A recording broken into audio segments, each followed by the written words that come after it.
Narrations. A middle-aged Hispanic female banker gave an elderly African-American woman 30 days to lose everything. The banker didn't even look up when I walked in. He was reading something on his desk, and he made me stand there for a full 30 seconds before he gestured at the chair across from him like he was doing me a favor. I was 19 years old. I had driven 40 minutes in a truck with a cracked defroster on a Thursday morning in February, wearing my grandfather's barn coat, because my own coat wasn't warm enough for Wisconsin in winter. The coat still smelled like him diesel and hay, and something I couldn't name that was just him. My grandfather had been dead 3 months. His name was Wendell Crane. He folded his hands the way men do when they've already decided how a conversation is going to end. He told me Harlan County Agricultural Lending had worked with my grandfather's estate for 11 years. He told me they had a great deal of respect for what my family had built out there on Route 9. Then he paused. The way people pause when the word "but" is about to do a lot of work. But a farm that size, 112 acres, an outstanding note of $41,000, a primary residence the county assessor flagged in October. That's not a beginner situation, miss. You have 30 days. What Wendell Crane didn't know, what nobody in that town knew, was that my grandfather had left me a note. 3 words on the back of a seed catalog in handwriting that shook a little at the end. Look in the cellar, and what I found down there would bury Wendell Crane and everyone he was protecting. The banker didn't even look up when I walked in. He was reading something on his desk head, bent low, the buzzing fluorescent light above him catching the thin spot at the crown of his head where the hair had given up years ago. He made me stand there for a full 30 seconds before he gestured at the chair across from him like he was doing me a favor. The chair was vinyl, cracked at the seam, cold through my jeans. I was 19 years old. I had driven 40 minutes in a truck with a cracked defroster on a Thursday morning in February, wearing my grandfather's barn coat, because my own coat wasn't warm enough for Wisconsin in winter. The coat still smelled like him, diesel and hay, and something I couldn't name that was just him. My grandfather had been dead 3 months. His name was Wendell Crane. The brass plate on his desk said so screwed into a piece of fake wood that had been trying to pass for oak since 1987. He folded his hands the way men do when they've already decided how a conversation is going to end. Miss Wexford. He said my name like he was checking a box on a form. Harlan County Agricultural Lending has worked with your grandfather's estate for 11 years. We have a great deal of respect for what your family built out there on Route 9. Then he paused. The way people pause when the word "but" is about to do a lot of work. But a farm that size, 112 acres, an outstanding note of $41,000, a primary residence the county assessor flagged in October. He let that hang in the air between us. That's not a beginner's situation, miss. We're going to need a formal response within 30 days. I sat very still.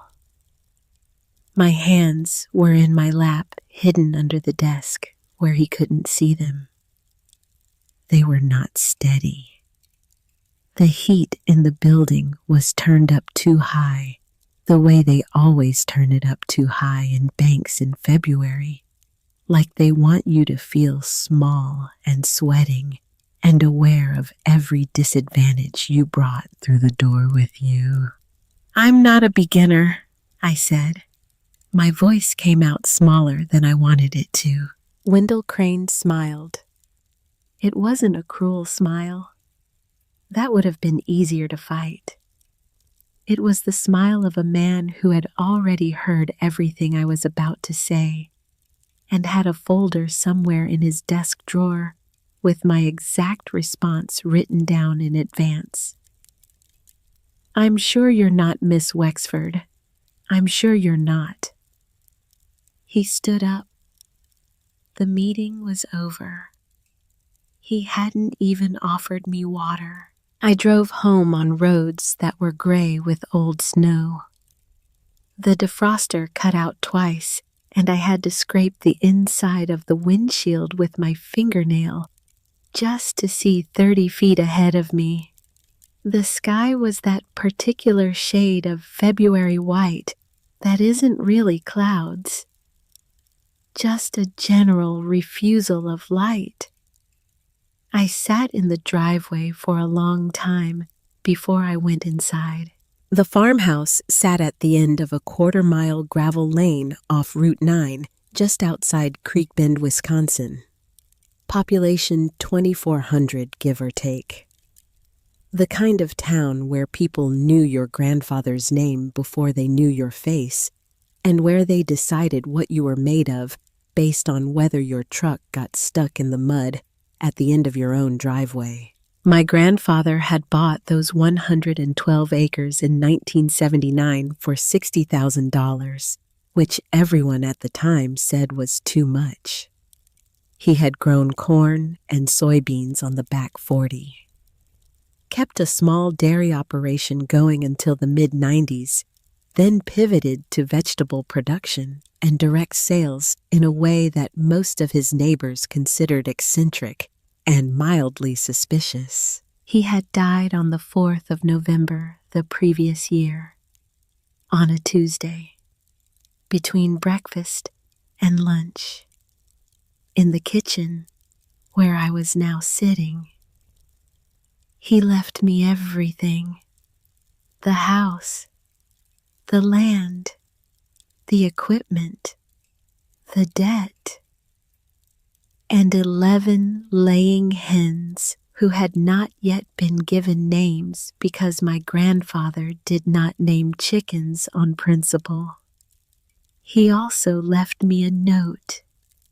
It was written on the back of a seed catalog in handwriting that shook a little at the end. The note said 3 things. "Don't sell. Look in the cellar first. But not yet. Wait until you're ready." I had not gone into the cellar yet. I told myself this was practical. The cellar stairs were steep, and the light fixture at the bottom had a pull chain that required you to navigate 4 steps blind before you could reach it. I had confirmed this the previous afternoon by opening the cellar door, looking down into the dark, and then going back to the kitchen to eat crackers and spreadable cheese that I had brought from Ithaca. The real reason was simpler. The note was the last thing my grandfather had ever written. Going into the cellar meant following the instruction, and following the instruction meant the note was finished. The way a book is finished when you reach the last page. And I wasn't ready for the note to be finished yet. I made coffee on the gas range, standing in my socks on the cold linoleum. I stood at the kitchen window over the sink and watched the yard. The thermometer nailed to the porch post read 19 degrees. The hens, still nameless on principle, were moving around inside their coop, and I could see the slow puffs of their breath through the chicken wire. I thought about Wendell Crane. 30 days. $41,000. A house that the assessor had flagged for the roof leak over the back addition, the dark stain that was spreading slow and patient across the plaster ceiling of the second bedroom. I thought about the conversation at the bank, and I thought about the way Crane had said the word miss, like a small correction, like a reminder that I was a thing being addressed, not a person being heard. And I thought about my grandfather, Silas Wexford, 81 years old when he died. A man who labeled every jar in the root cellar with a date and a description in careful slanting cursive. A man who organized his tools by logic and moved them back into place without comment when they wandered. A man who had written me a note that said, "Don't sell," and had then apparently left me with no money to do anything else. That afternoon, I made my first list. It was in a green spiral notebook I had bought at the Creek Bend Hardware on my way back from the bank. The first column said, "What I know." The second column said, "What I need to know." The first column had 3 items. $41,000 owed. 30 days. Roof leak. The second column had 36 items, and I stopped writing because my hand cramped. I had been in the farmhouse for 5 days.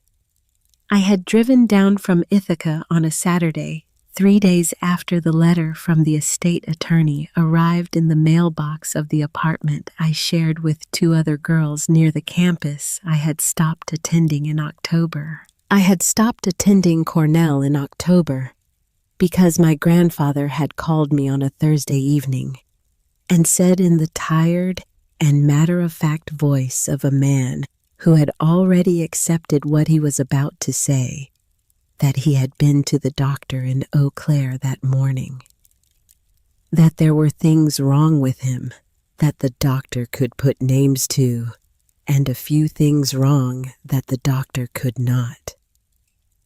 He had told me not to come home.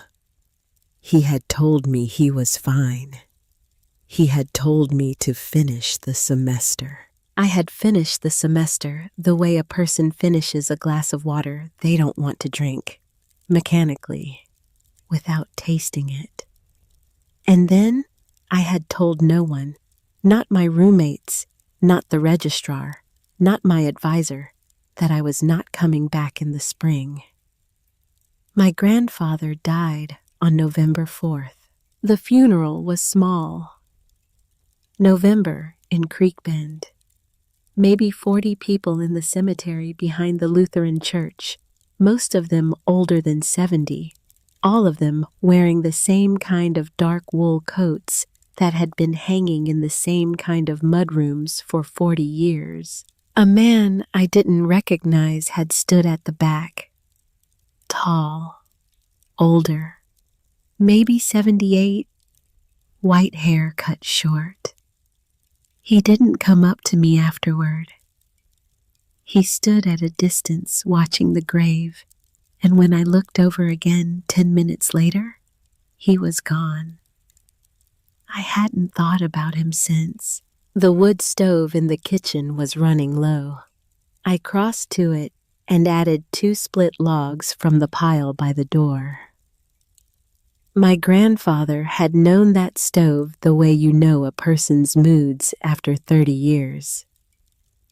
I was still learning its first name. I sat back down at the table with my green notebook and stared at the second column. And that was when I heard the truck. It was an old engine. The sound of a vehicle that had been turned over for the first time on a winter morning and had developed opinions about it. It came up the gravel lane slow and deliberate, the way someone drives when they're not sure whether they're welcome but have decided to come anyway. I stood up and went to the window. The truck was a green Ford F-25, maybe 20 years old, with a dent in the front quarter panel that someone had painted over without bothering to pull. It pulled up next to my grandfather's truck and stopped. The driver sat in the cab for a moment, hands on the wheel, looking at the house. Then he got out. He was tall, older, white hair cut short. He was wearing a brown canvas coat that had seen at least 2 decades of work, and he moved with the particular slow stiffness of a man whose knees had decided to keep going, but were charging him for the privilege. It was the man from the funeral.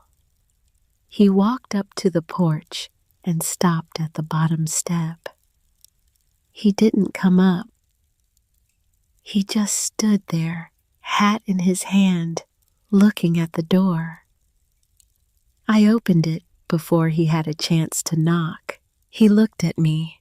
His eyes were a pale gray, the color of the February sky, and for a moment he didn't say anything. He just looked at me the way you look at someone when you are seeing 2 people at once.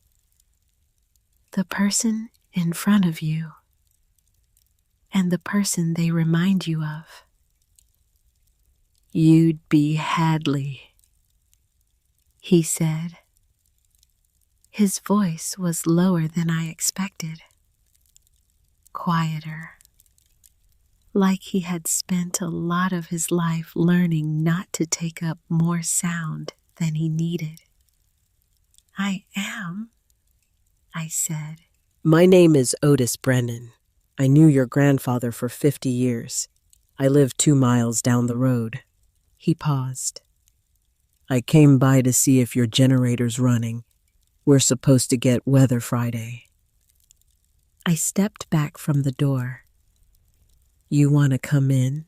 I said. He didn't answer right away. He looked past me into the kitchen, the notebook on the table, the mug with the green stripe, the wood stove giving off its steady, tired heat. "If you'll allow it." He took off his boots at the mudroom. He set them side by side on the mat, the way someone who has been a guest in this house before knows to do. He hung his coat on the 3rd hook from the left, which was the hook my grandfather had always used. He did not seem to notice that he had done this. His body knew before his mind did. He sat at the kitchen table and didn't say anything when I poured him coffee. He didn't ask for cream. He didn't ask for sugar. He held the mug in both hands the way old men do when their fingers have decided that warm things are the best things. And he looked at the wood stove for a moment before he looked at me. "The generator," he said. "Front shed, front shed. When did you last run it?" "I haven't," I said. "I don't know how." He nodded, like he had expected this answer. Like he had driven over with the expectation that this answer would be exactly the one I gave. "It's not complicated. I'll show you. Friday's coming in colder than what we've had. You lose power out here, that house will drop to 40 degrees inside of 6 hours. "Okay," I said. He drank his coffee. He looked around the kitchen the way a man looks at a room he has been inside of many times before, but is now seeing in a slightly different light. His eyes went to the catalog on the counter, the seed catalog, with my grandfather's note folded inside it. He looked at it for a long second. Then he looked at me. How are you finding things, Hadley? I almost laughed. I didn't. I went to the bank this morning, I said. I have 30 days. He nodded slowly. He didn't seem surprised. Wendell Crane. You know him. I've known Wendell Crane since he was 8 years old and stealing nickels from his father's coat pocket at the Lutheran potluck. He took a long sip of coffee. He hasn't improved much. I looked at him for a moment. I did not yet know what to do with Otis Brennan. He was sitting in my grandfather's chair, drinking from my grandfather's mug, talking about my grandfather's banker, in the voice of a man who had been waiting a long time to have this exact conversation. I asked him the only question I had. How well did you know him?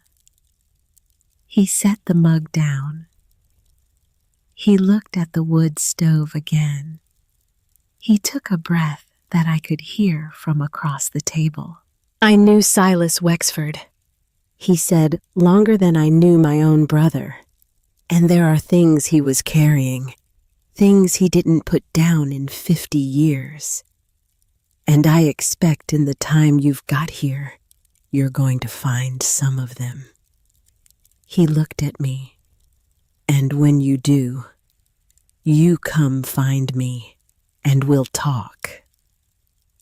He showed me the generator that afternoon.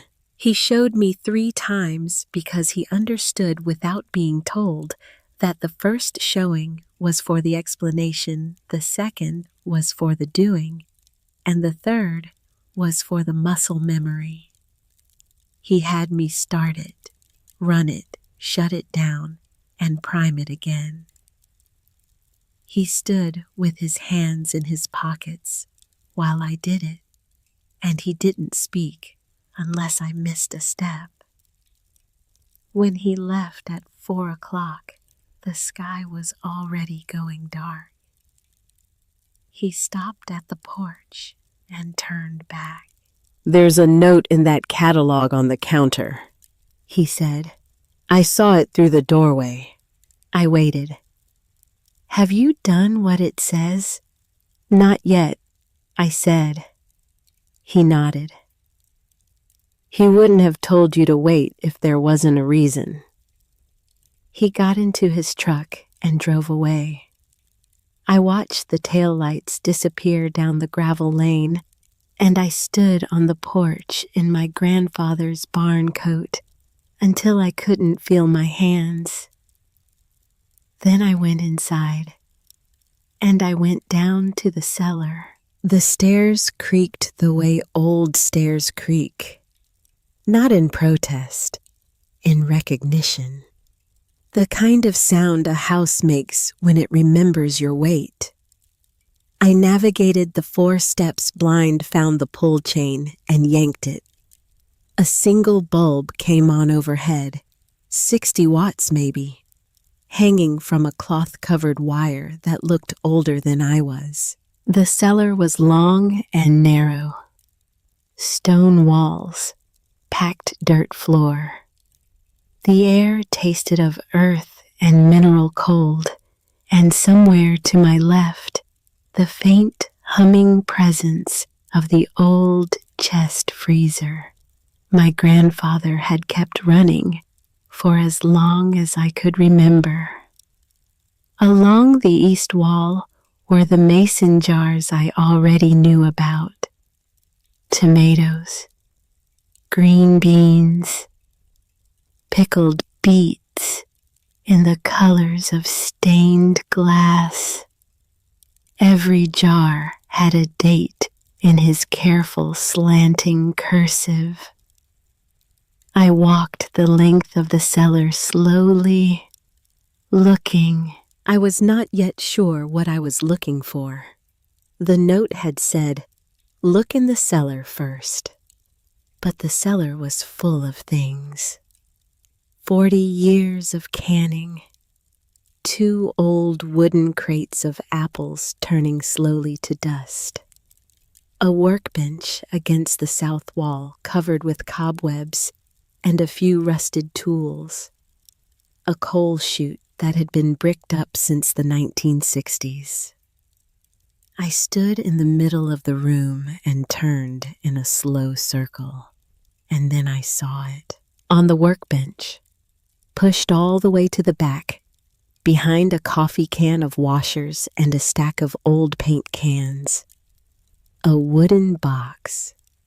It was small, maybe 12 inches by 8. Pine, by the look of it, darkened with age. There were initials carved into the lid, not deep, just enough that you could feel them with your thumb. S.W. Silas Wexford. My hands were shaking when I reached for it. I told myself it was the cold. The box was not locked.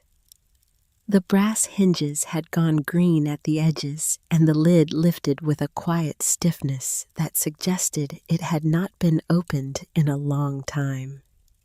Inside, wrapped in a square of dark blue felt, was a medal, a bronze star. It was the first one I had ever held. My grandfather had never spoken about his service. Not once. Not in 19 years. I had known in the vague way that children know things that he had been in the army. I had known he had served somewhere in the late 1960s. I had known that the answer to any direct question about it would be a redirection, gentle but absolute, the kind of redirection that closes a door without slamming it.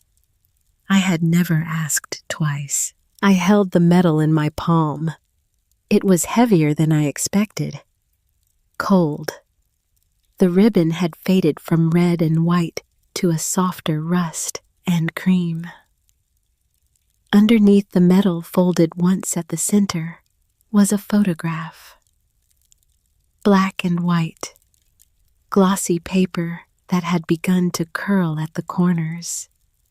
5 young men in fatigues standing in front of a low wooden building in what looked like a desert. Sand stretching out behind them, a pale sky. The kind of light that flattens everything. 5 men, all young, all looking at the camera with the particular flat expression of soldiers who have learned not to smile for photographs. I recognized my grandfather, second from the left. He was 28 years old in this picture, maybe 29. His face was thinner than I had ever known it. His eyes were the same. I turned the photograph over. On the back, in handwriting I recognized as his, were 11 words. 5 of us went in.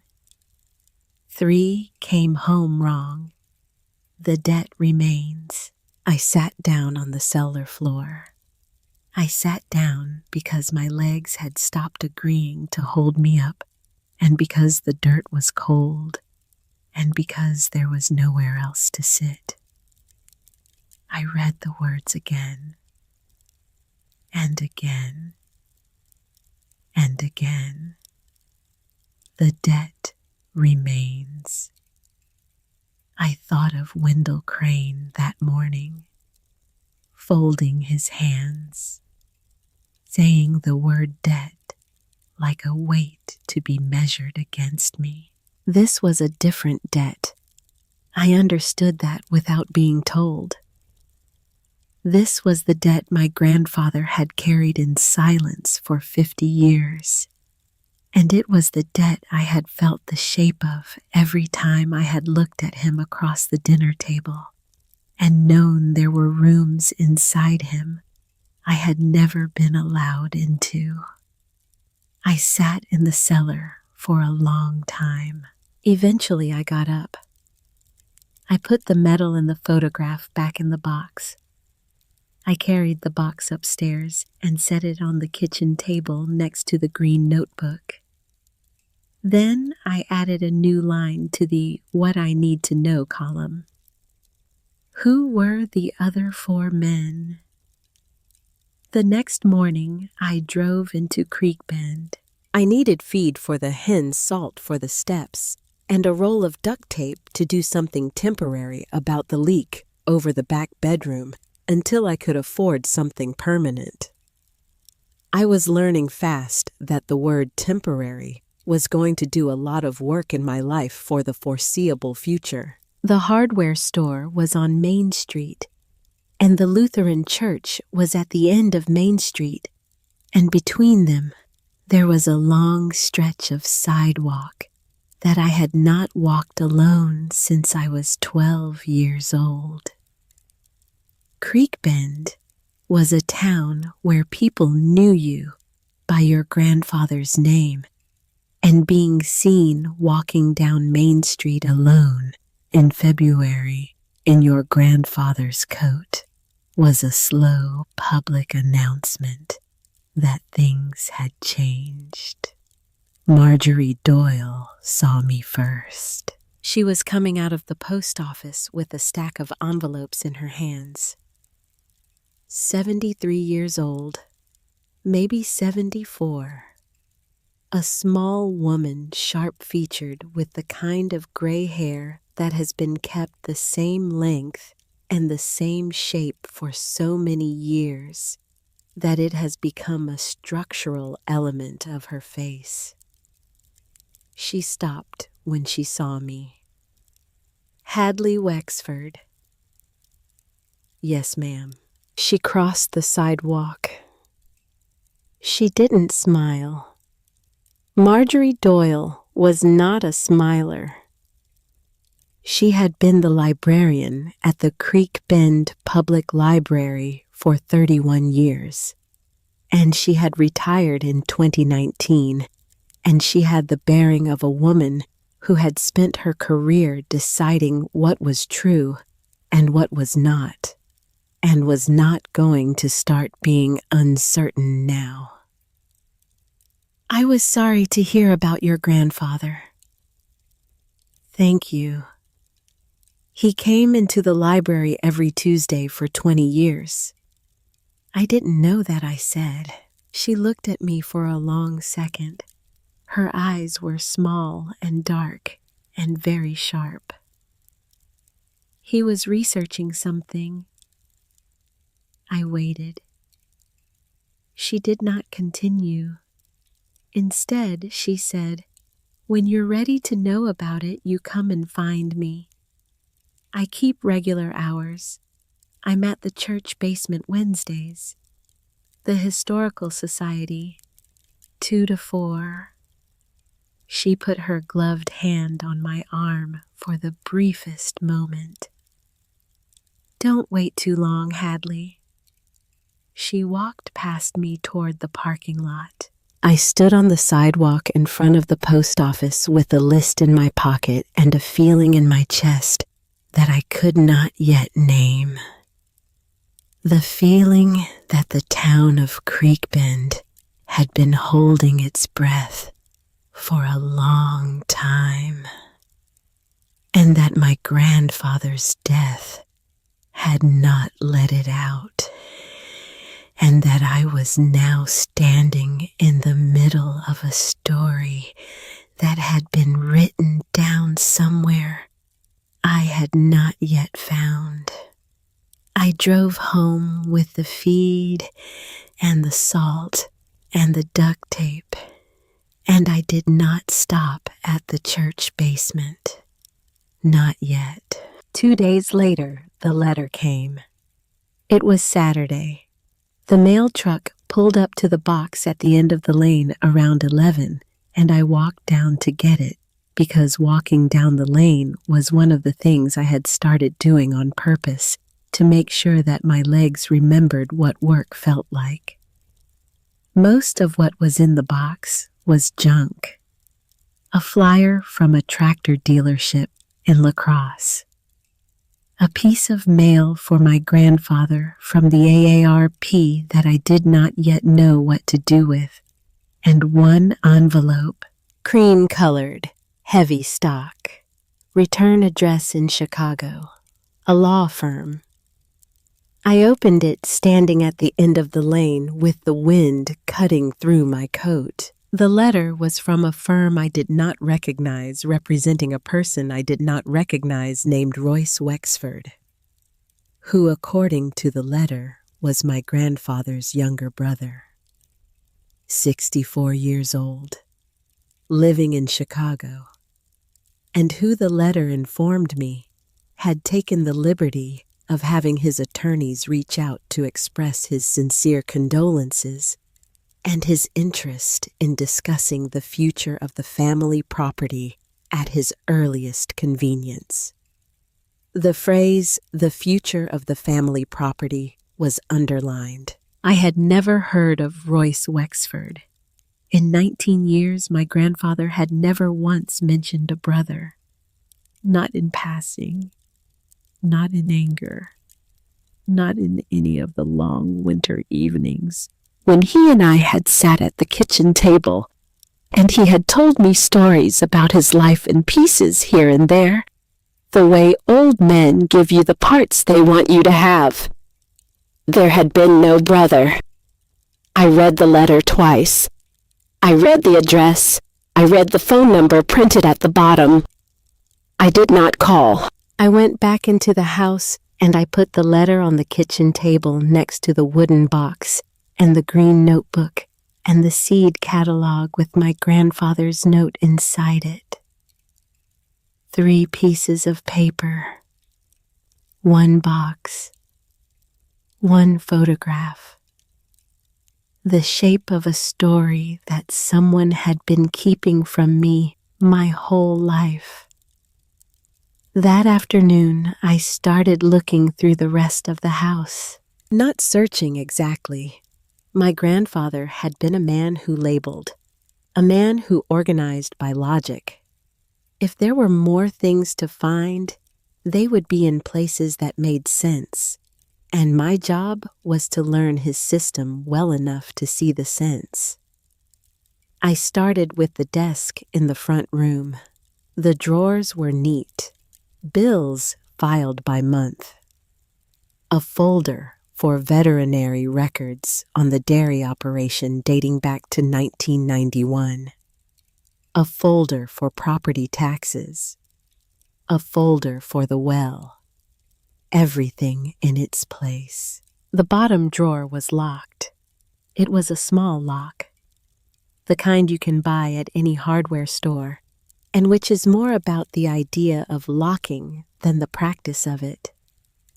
I checked the obvious places for a key: the pencil cup, the underside of the desk, the lip of the drawer above. Nothing. I sat back in the chair and looked around the room. My grandparents' wedding photograph was on the wall above the desk. It had hung there my whole life, black and white. My grandmother, Eleanor, in a knee-length dress holding a small bouquet. My grandfather, Silas, in a dark suit, standing with the particular straight-backed stillness of a man who had been told to stand still and was taking the instruction very seriously. She had died when I was 4. I did not remember her. I stood up and crossed to the photograph. I lifted it off the wall. Taped to the back of the frame with a single strip of yellowed masking tape was a small brass key. Below the key, in handwriting I now knew very well, was a note on the back of the tape: "For when you're ready to know who I was." I held the key in my palm. I thought of my grandfather. I thought of the way he had laughed sometimes when I was small. A small, dry laugh, almost a cough, that he saved for jokes he made to himself that I never understood. I thought of his hands on the steering wheel of the truck when we drove into town together on Saturdays. I thought of the way he had taught me to crack an egg with one hand, holding my smaller hand in his, showing me the wrist motion patient through 11 failed attempts. I thought of the things I did not know about him, and I understood for the first time that the not knowing had been a kind of love. He had been protecting me from something for 19 years, and the protection was now finished. The key fit the bottom drawer of the desk. I turned it slowly. The lock gave with a small mechanical click that sounded in the quiet of the front room like a door opening somewhere far away. Inside the drawer were two things: a bank ledger, handwritten, dating back to 1972, and a single piece of paper folded once with my name written on the outside in pencil. I unfolded the paper first. It was short. 6 lines. Hadley, if you found this, you're standing in the front room, and you're alone, and you have already met Otis. I'm sorry for what comes next. It is not your work to do, but I'm afraid it has fallen to you anyway. The barn at the north end of the property has a padlock on the door. The key is in the kitchen in the box under the coat hooks. When you go inside, you will understand what I have been doing for 50 years. And you will understand why the debt remains. I'm proud of you, Hadley. I have always been proud of you. Grandpa. I sat in his chair in the front room of his house in the middle of a February afternoon in Wisconsin, and I read the note 3 times. Then I picked up the ledger. It was a Mead composition book, black and white marbled cover, the same kind he had used for everything. I opened it to the first page. The first entry was dated April 11th, 1972. A name and address in Tucson, Arizona.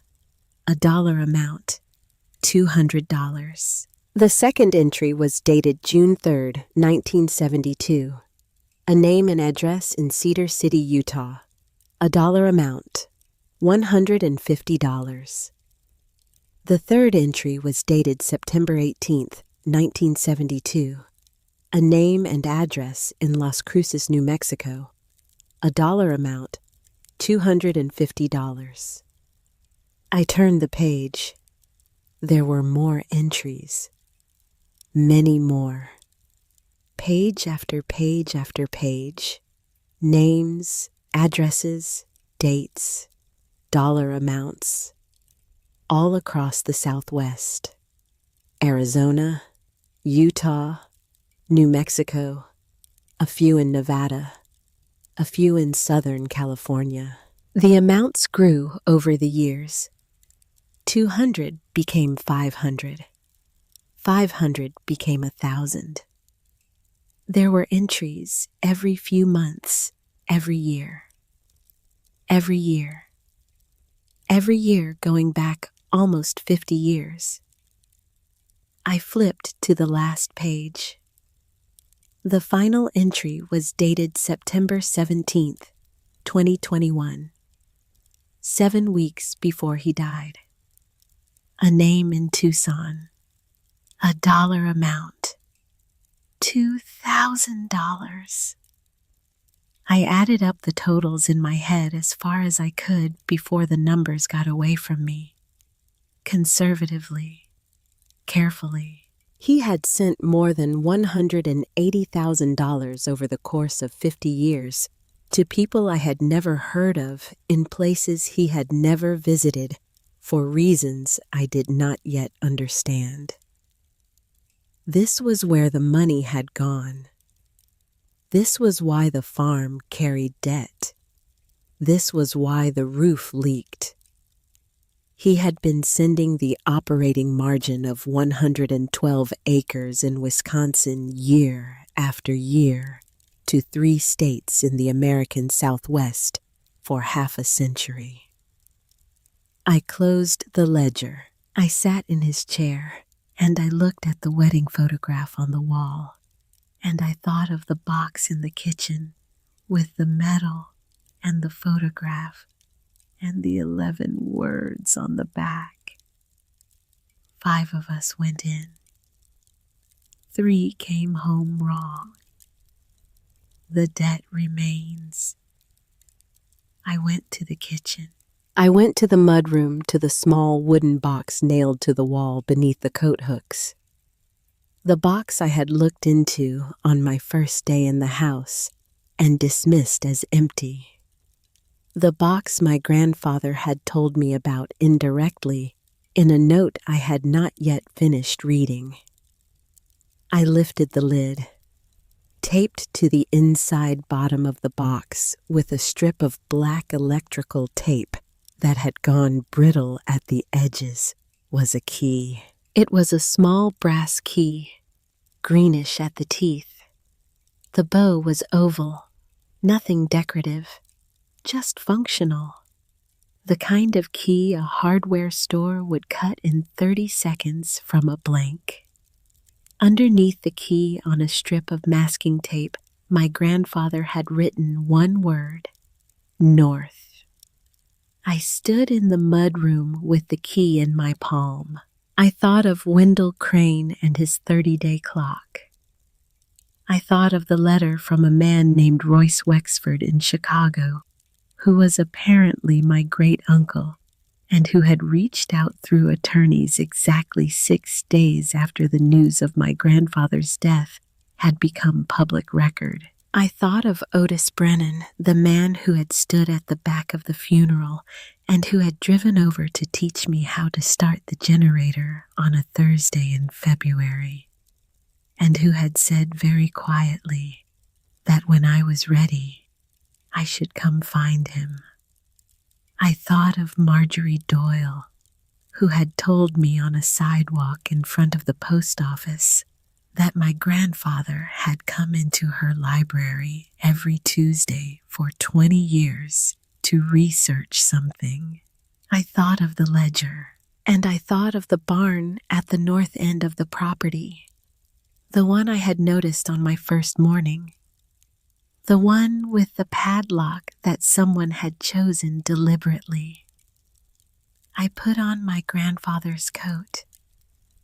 I put the key in the front pocket, and I walked out into the February afternoon across the yard, past the chicken coop, past the equipment shed, past the wood pile toward the north barn that I had not yet entered. The one that held whatever it was my grandfather had been doing in the dark, alone for 50 years. The sky was the color of old tin. The wind had picked up from the northwest, and I understood walking across the frozen ground in his coat with his key in my pocket that I was no longer the same person who had walked into Wendell Crane's office 5 days earlier. I was someone new. I had not chosen to become her. But she was the only person who could finish what was waiting for me inside that barn. The padlock was a master, the heavy kind, with a shrouded shackle that would not give to a hammer. There was rust at the hinge point, but not much. The cold had slowed everything down out here, and the lock had the look of something that had been opened occasionally by careful hands. I put the key in. It did not turn on the first try. I had to hold the lock body still with my left hand and apply a slight upward pressure with my thumb. and then the shackle rose, and the lock opened with a sound like a single quiet exhale. I unhooked it from the hasp and set it on the snow. I stood at the threshold for a long moment before I pushed the door open. I think I knew even before I went inside that I was about to cross a line I could not cross back over. Some doors are like that. You put your hand on them, and the hand knows before the mind does. The body understands before the language catches up. I pushed the door open. The hinges complained the way old hinges do when they have not been asked to work in a few months. The door swung inward maybe 12 inches before it caught on something, and I had to push harder, leaning my shoulder into it until it gave the rest of the way. The smell came first, not rot. I want to be clear about that. Not rot, something older and drier. Paper mostly, old paper and ink, and the faint resinous edge of cedar that someone had used to line the walls. There was the smell of cold metal, the way an unheated tool shed smells in winter. And something underneath all of it, fainter but persistent, that I could only describe as the smell of a man who had spent 50 years inside a room thinking about the same thing.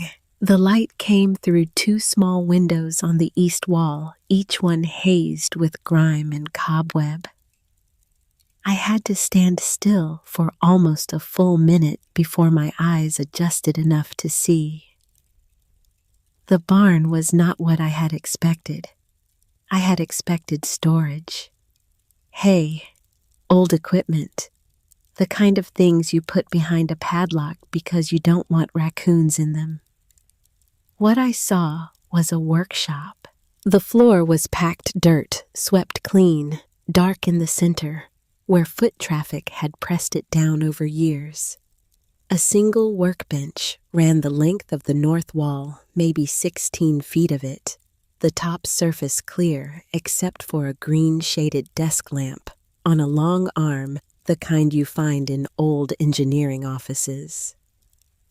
The bench had been built to a careful height, the kind of height a man chooses when he plans to stand at it for a long time.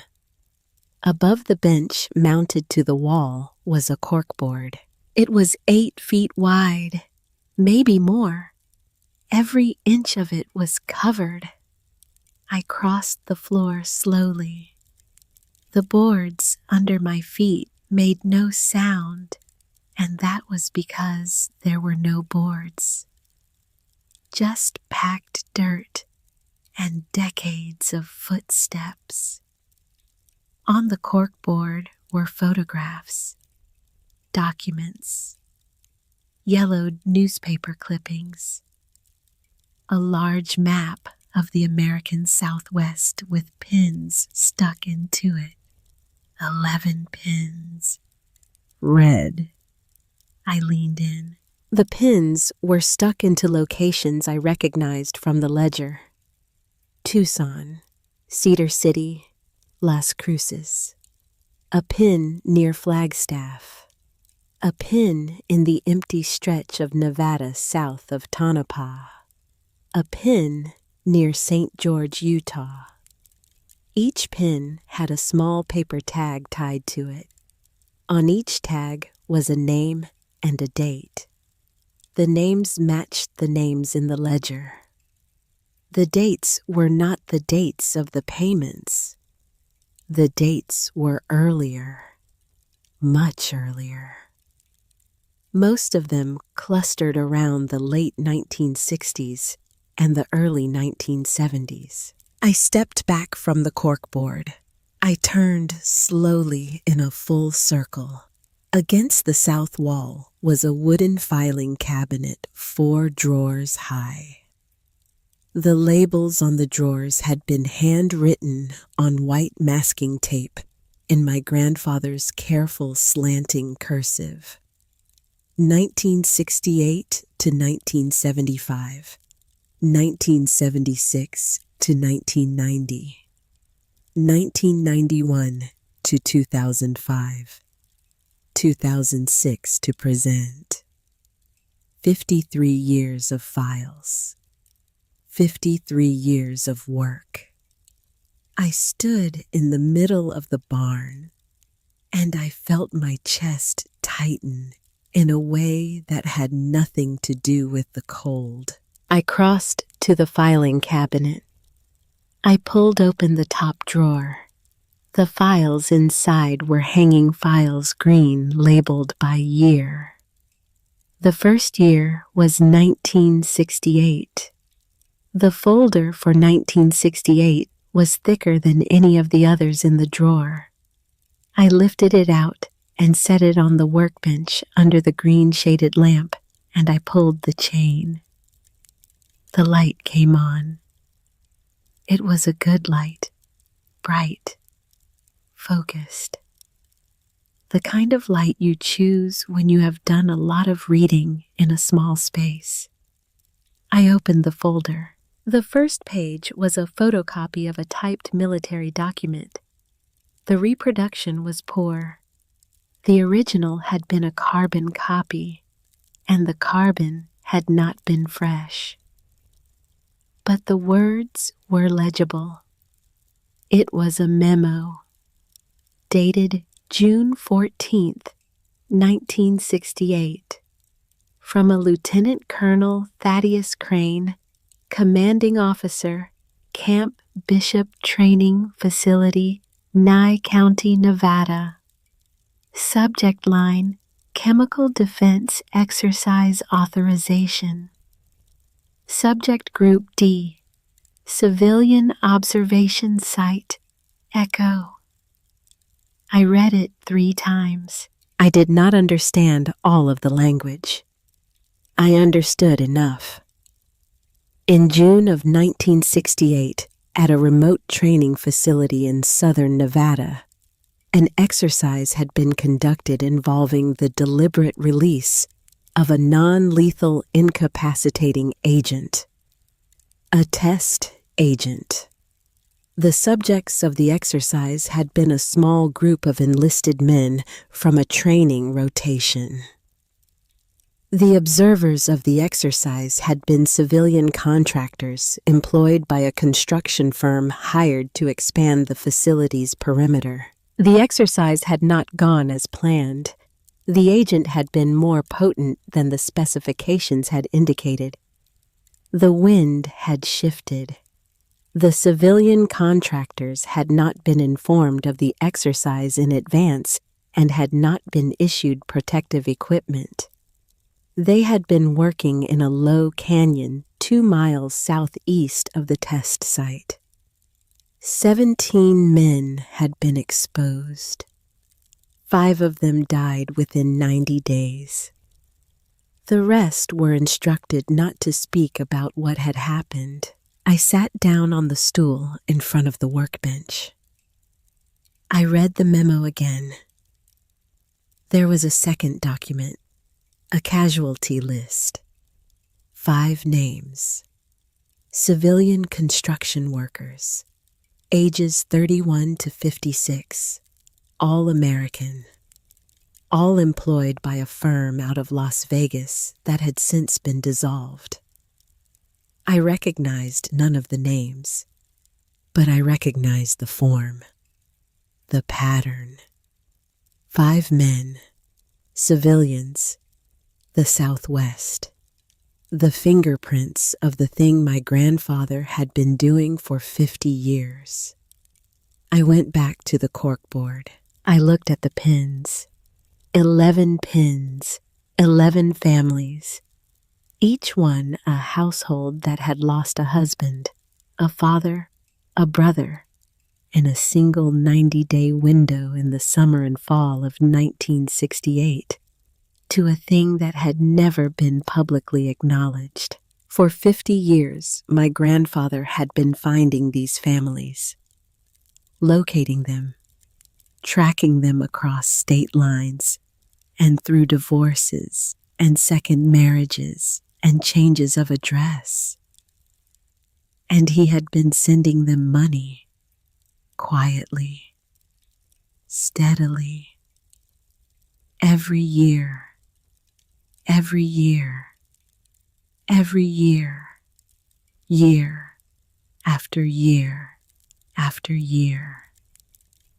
I sat down on the dirt floor in the middle of his workshop. I sat down because my body would no longer agree to stand. I do not remember crying. I remember only the dirt floor under my hands and the green light from the desk lamp and the slow recognition that the man I had thought I knew, the silent, careful man who had taught me to crack an egg with one hand, had been carrying a weight I would not have been able to carry myself. He had been a witness. He had been one of the soldiers. He had been there. He had survived, and 4 other men had not. I sat on the floor for a long time before I got up. When I did, I went back to the file cabinet. I pulled the second drawer open. I started reading. I read until the sun went down, and then I lit the desk lamp brighter, and I kept reading, and I did not eat dinner, and I did not check on the hens, and I did not look at the clock. I read until I understood. By the time I closed the last folder, the wind had picked up outside, and the barn was full of a deep cold that the small lamp could not push back. My fingers ached. My shoulders ached. My eyes felt scraped. I had read 53 years of work in the space of one evening, and I knew now with the certainty of a thing seen plainly what my grandfather had been doing. He had been keeping a record of names, dates, addresses, and amounts, a record of the 11 families, a record of the chain of command that had authorized the exercise, a record of the way the casualty list had been quietly reclassified as a workplace accident, and the way the construction firm had been dissolved, and the way the men who had survived had been threatened with prosecution under the Espionage Act if they ever spoke about what they had seen. He had been keeping a record so that someone eventually could prove it.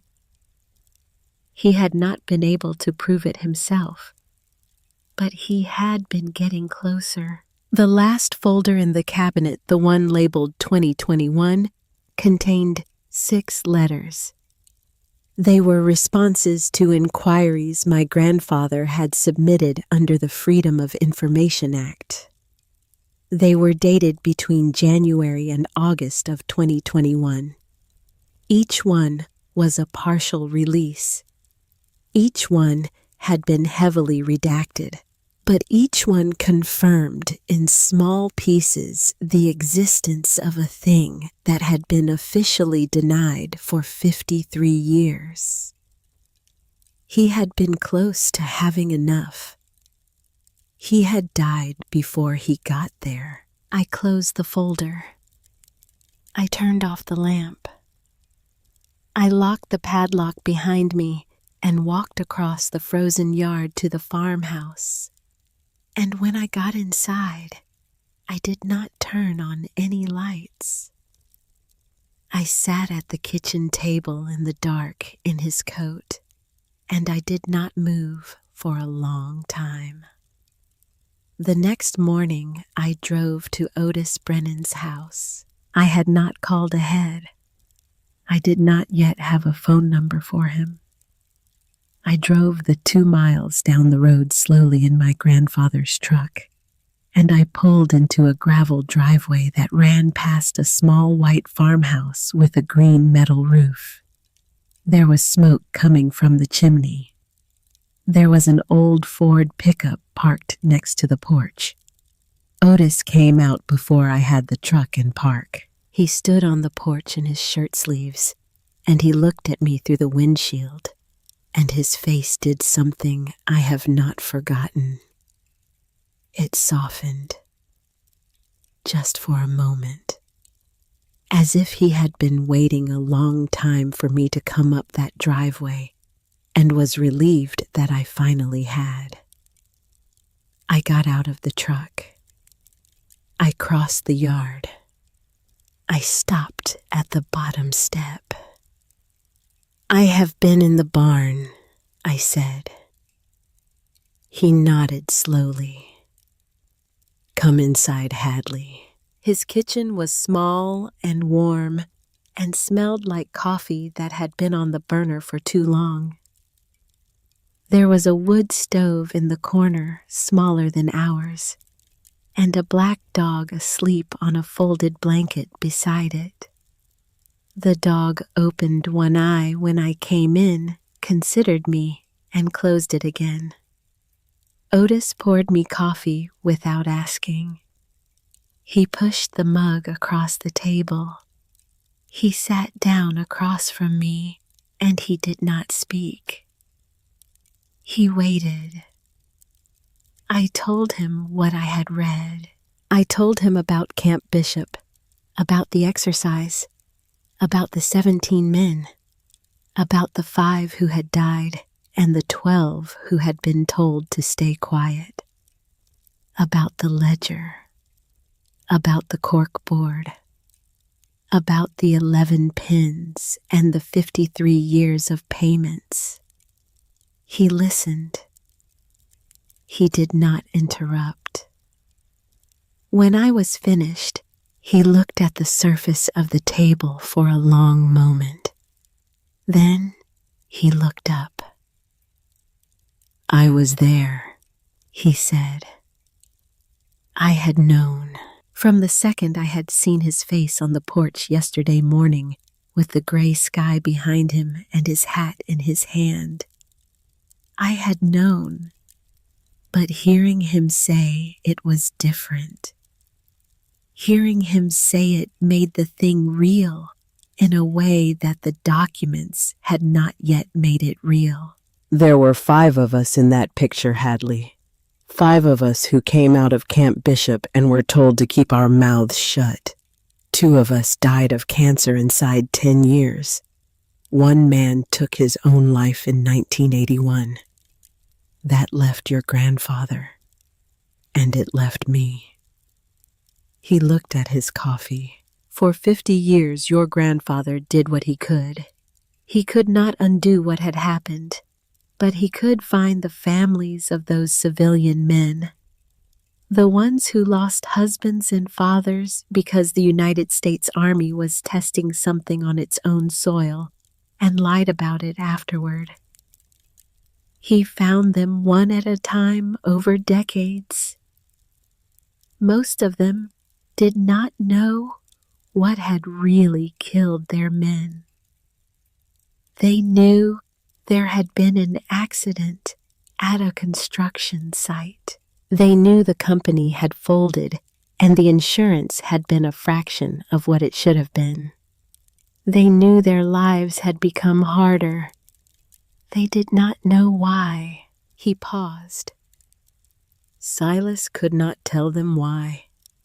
He did not have the proof, and he did not have the protection, and if he had spoken about it before, he had the documents in his hand, the people responsible would have buried him under their own version of the story. So, he did the only thing he could. He sent them money, quietly. He paid into their lives every year. He did it for 50 years. And he kept the record so that someone someday could finish what he had started. I waited. Otis looked up at me. I think you know who that someone is now. I did. I had known since the moment I had closed the last folder in the cabinet. It was me. I drove home through a slow snow that had started while I was inside Otis's kitchen. The flakes were small and dry, and they did not stick to the windshield. They moved across the road like dust. I thought about the name in the memo. Lieutenant Colonel Thaddeus Crane. I had read it 3 times last night. I had written it down in my green notebook. I had stared at it, and I had told myself in the cellar cold light of the workshop that it was a common enough last name, that there had been many Cranes in many places, that the man who had signed that memo in 1968 had nothing to do with the man who had sat across from me in a bank office 4 days earlier and told me I had 30 days to sell my grandfather's land. I had told myself this last night because I had been too tired to think clearly. In the truck driving home through the dry snow, I stopped telling myself that. I went to the kitchen as soon as I got in the house. I picked up the green notebook. I wrote 2 words next to the Crane name. Wendell, Father. Then I wrote a 3rd word, confirm. That afternoon, I drove into Creek Bend. I went to the church basement. It was Wednesday. Marjorie Doyle had told me she kept regular hours on Wednesdays, 2 to 4, at the Historical Society. The church basement smelled like coffee and old carpet. The Historical Society took up half of the space, the other half being a Sunday school room with miniature chairs stacked along one wall. The Historical Society had 3 folding tables pushed together in the center, and a wall of metal shelving along the back, and Marjorie Doyle sitting at a card table near the door with a stack of binders open in front of her. She looked up when I came in. She did not smile, but her face did something close to softening. The way her face had probably been doing things close to softening for a long time for people who needed it but would not ask. Sit down, Hadley. I sat. She closed the binder she had been reading. She folded her hands on top of it. Tell me what you found. I told her. Most of it. Not all of it. Just enough. The barn, the files, the map with the pins, the ledger, the bronze star and the photograph and the 11 words. She listened without expression. When I finished, she nodded once. 20 years, she said. He came in every Tuesday afternoon for 20 years. He sat at that table by the window. He asked me to pull microfilm. He asked me to help him track down newspaper archives from small towns in 3 states. He asked me to find out which civilian contracts had been awarded for federal facilities in the Southwest between 1966 and 1970. He asked me to find next of kin notifications. He asked me to help him locate people Hadley. Year after year, people. She paused. He never told me why. I looked at her. You knew it was something. I knew it was something. She nodded slowly. I have been a librarian for 51 years, Hadley. I know the difference between a man researching a hobby and a man researching a debt. Your grandfather was researching a debt, and he was researching it carefully, and he was researching it for a long time, and I respected him too much to ever ask him what it was. She stood up. She crossed to the wall of metal shelving and pulled down a banker's box from the third shelf. She set it on the card table between us. He left this here 4 years ago. He told me to keep it for him. He told me that if anything ever happened to him, I was to give it to whoever came looking for it. He said I would know who that was when she walked in. He said her name would be Hadley. She slid the box across the table. I lifted the lid. Inside were copies. Carbon copies and Xerox copies and a stack of dot matrix printouts. Everything I had seen in the barn last night. Every document. Every file. Every name on every pin. He had made a duplicate set. He had hidden it 4 years ago in the basement of the Lutheran church with a woman he trusted, so that if anything happened to the original, the work would survive. I looked up at Marjorie Doyle. She was watching me with an expression I could not read. He was a careful man, your grandfather.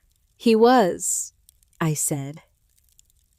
He was also, she said, the most stubborn man I ever met, and I was married to a Norwegian dairy farmer for 41 years, so understand what that judgment costs me. She sat back down. Tell me what you need, Hadley.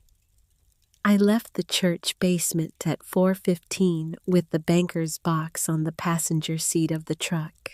I drove home in the early dark of a February afternoon, and I thought about Wendell Crane, and I thought about the 30-day clock, and I thought about the way the world had become a smaller and more pointed place in the last 72 hours. The next afternoon, the black town car came up the gravel lane.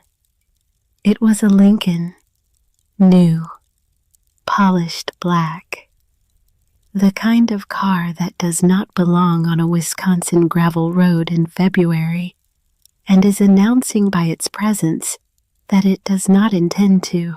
I was in the kitchen when I heard it. I went to the window over the sink.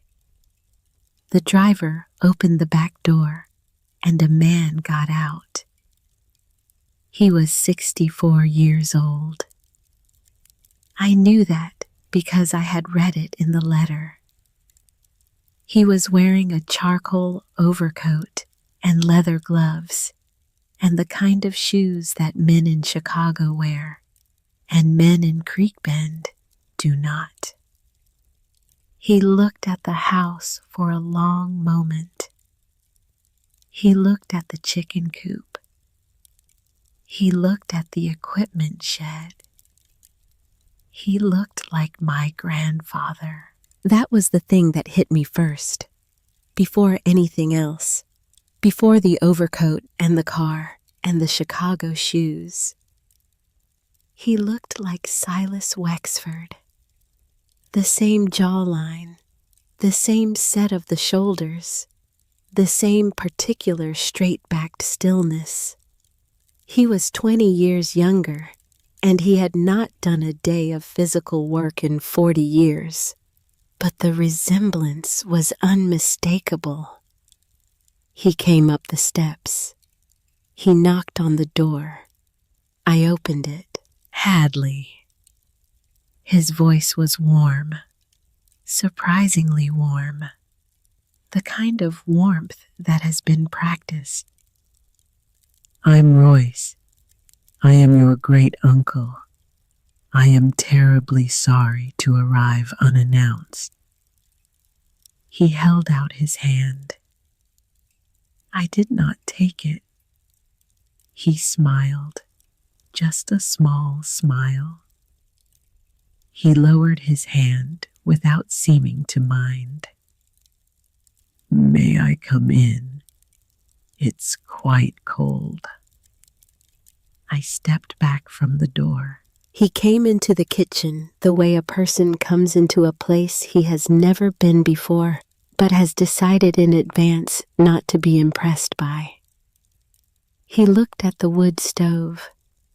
He looked at the kitchen table. He looked at the seed catalog on the counter. He did not. I noticed look at the wooden box. The wooden box was not on the table anymore. I had put it in the front room 2 days ago. He sat without being invited. I made coffee. I did this because I needed something to do with my hands. He talked while I made it. He talked about traffic on I-94. He talked about the snow in Chicago. He talked about a restaurant in Milwaukee where he had stopped for breakfast that morning, and about how good the omelets had been, and about how it had reminded him of a place in Eau Claire that he used to go to with his brother in the 1970s. His brother. He said the word easily. He said it like the word had not been buried in silence for the entire 19 years of my life. I set the coffee in front of him. I sat down across from him. I did not pour any for myself. Hadley. He folded his hands on the table. His hands were soft, manicured. The hands of a man who paid other men to do the things that calloused hands do. I want to begin by saying that I understand why you might be confused by my reaching out. Your grandfather and I had a difficult relationship. There were reasons for that. Reasons that are not, I think, your burden to carry. He looked at me. I would like to help you. I did not say anything. He took a small black folder from the inside pocket of his coat. He laid it on the table. He opened it. Inside was a check. I could see the number from across the table. $350,000. Hadley. His voice was very gentle. I know what this place means to you. I do. I grew up here. Until I was 16 years old, this was my home. I understand what it would mean to lose it. But I also understand what the situation is. The debt, the repairs, the cost of running a farm of this size with no equipment and no labor and no experience. These things are not solvable by goodwill. They are solvable by capital. I would like to give you that capital. I am offering to purchase the property at well above its assessed value, at a number that will allow you to walk away with a substantial sum, to return to your studies, to make a life elsewhere, to grieve in peace. He paused. I am not asking you to decide today. I am not asking you to decide this week. I am only asking you to consider it. I looked at him. I looked at the check. I looked at his hands. His hands were resting flat on the table on either side of the folder. They were perfectly still. I asked him only one question. When did you last see him? He blinked. It was a very small thing, almost no expression at all. But it was there. The smallest flicker, like a shutter, clicking, like a man who had not been ready for that particular question and had needed half a second to choose the answer. It has been many years. How many? Hadley, I don't think this is helpful. How many? He looked at me. The warmth was still on his face, but behind it for the first time, I could see the calculation.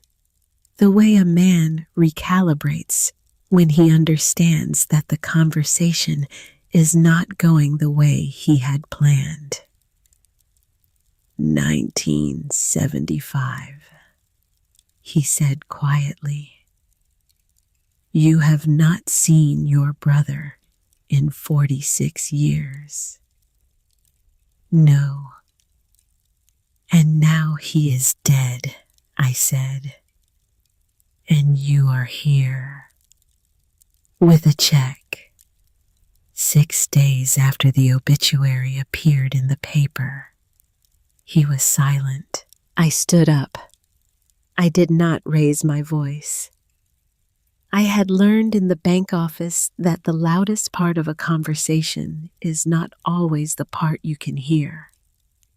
I would like you to leave, I said. He looked at me for a long second. Then he nodded. He closed the folder. He put it back inside his coat.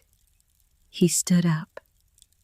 At the door with his hand on the knob, he paused. He did not turn around. Hadley.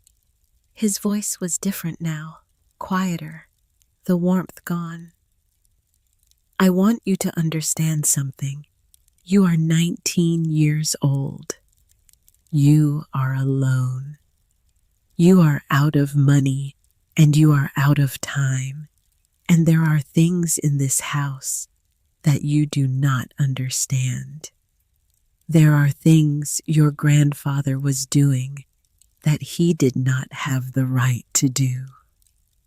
Things that other people care about. Things that other people will come looking for.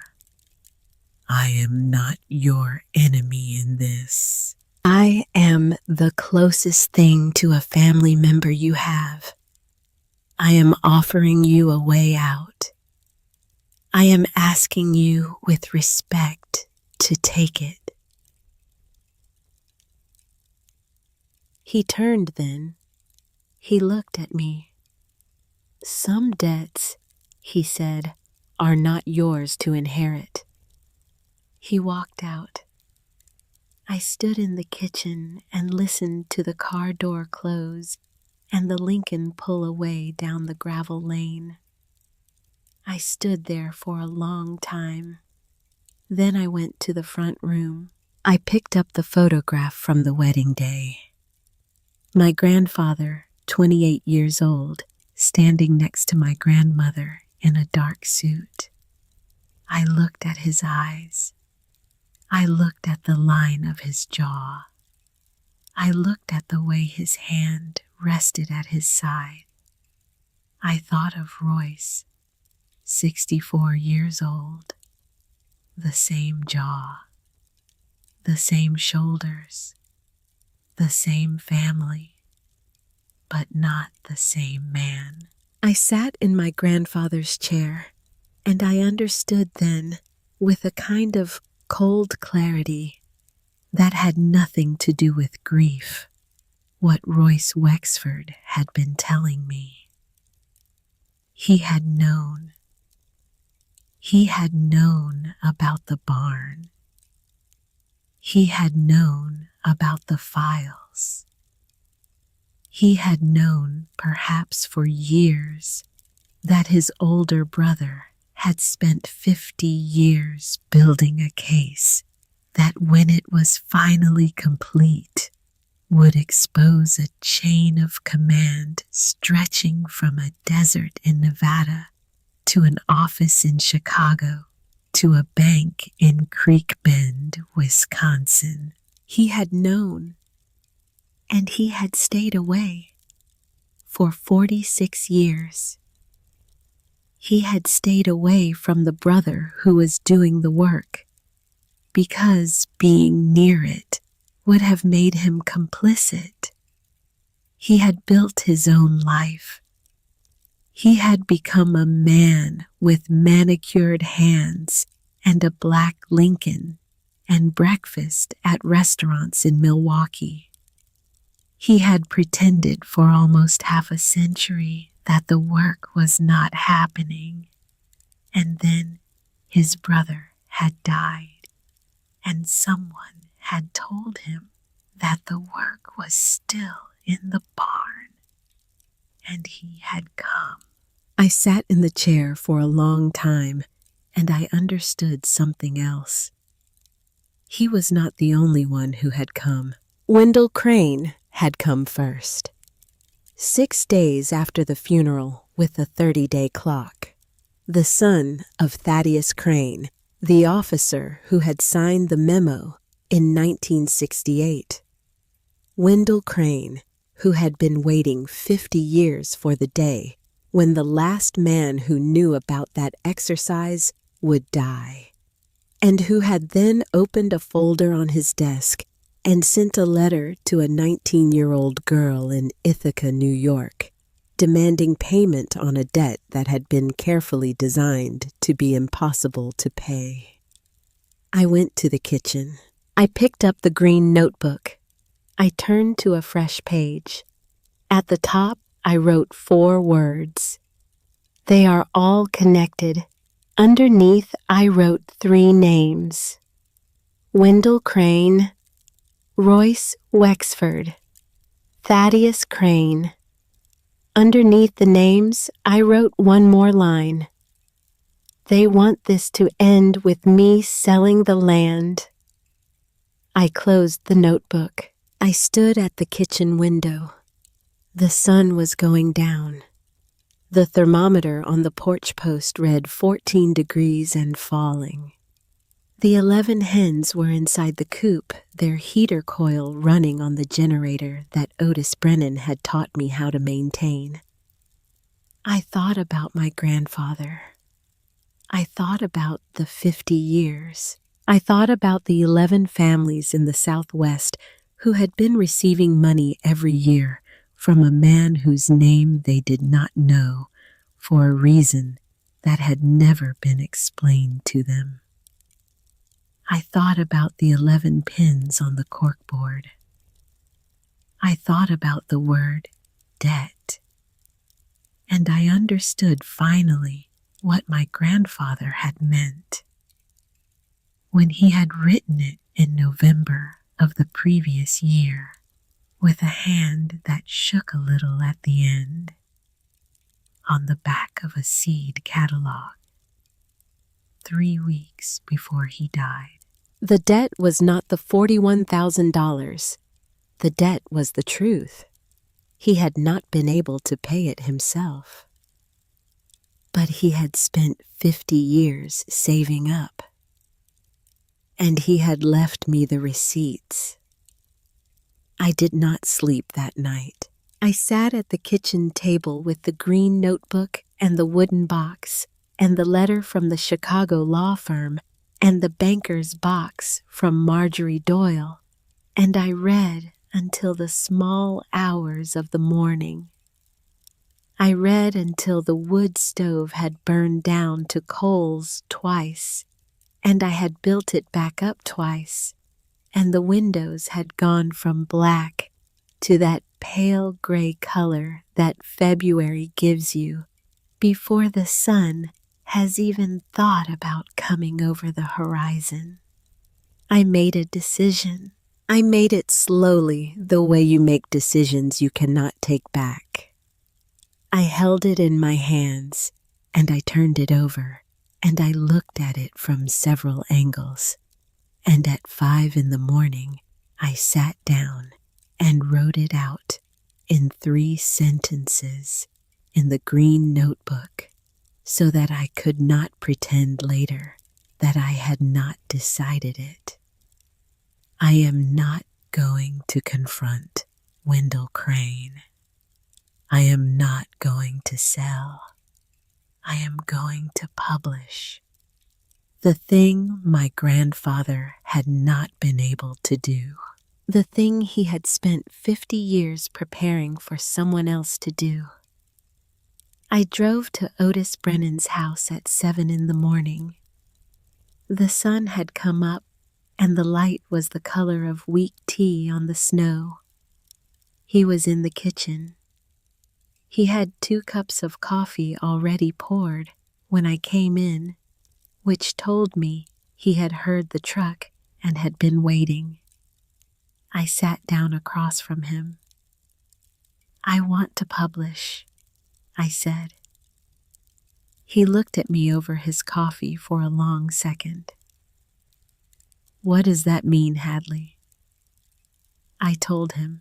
I told him I was going to find a journalist, a real one, someone with experience, someone with a paper behind them that could not be intimidated. I was going to give them the documents, all of them, the original set from the barn and the duplicate set from Marjorie. I was going to give them the names of the 11 families. I was going to give them the names of every officer in the chain of command. I was going to give them the memo. I was going to give them the FOIA responses my grandfather had collected over the last year of his life. I was going to put it in the newspaper. And once it was in the newspaper, Wendell Crane's leverage would be gone.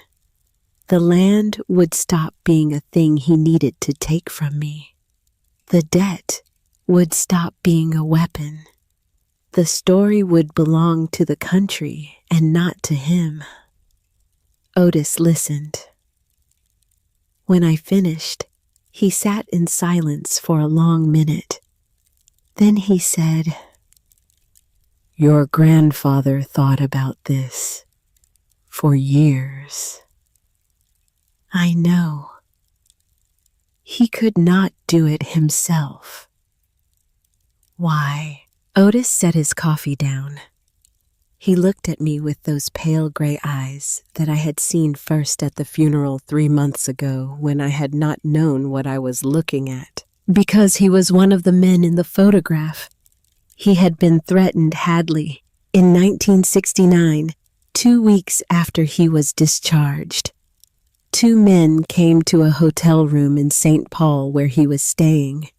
They sat across from him at a small table, and they told him exactly what would happen to him and to his family and to anyone he ever spoke to about Camp Bishop, if he ever spoke to anyone about Camp Bishop.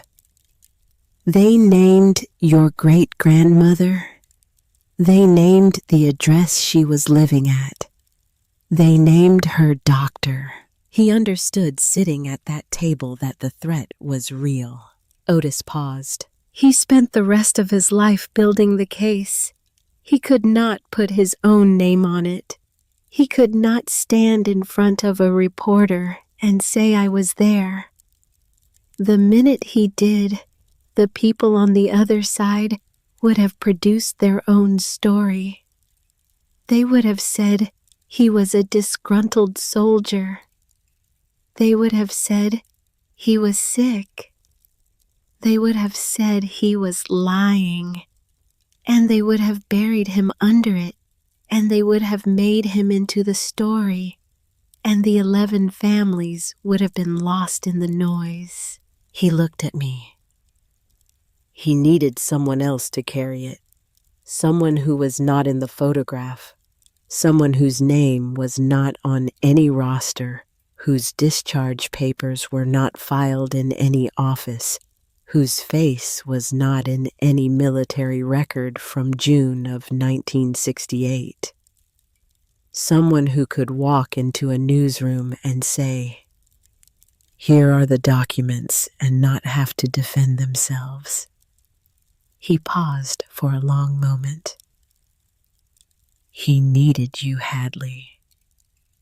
I did not know what to say. Otis stood up. He walked to a small drawer beside the sink. He took out a manila envelope. It was thin.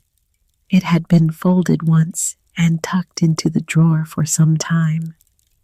He sat back down. He pushed the envelope across the table. "He wrote you a letter," he said, "a week before he died. He gave it to me to hold. He told me to give it to you when the time came. He told me I would know when. I did not pick it up right away. I looked at it." Otis nodded once.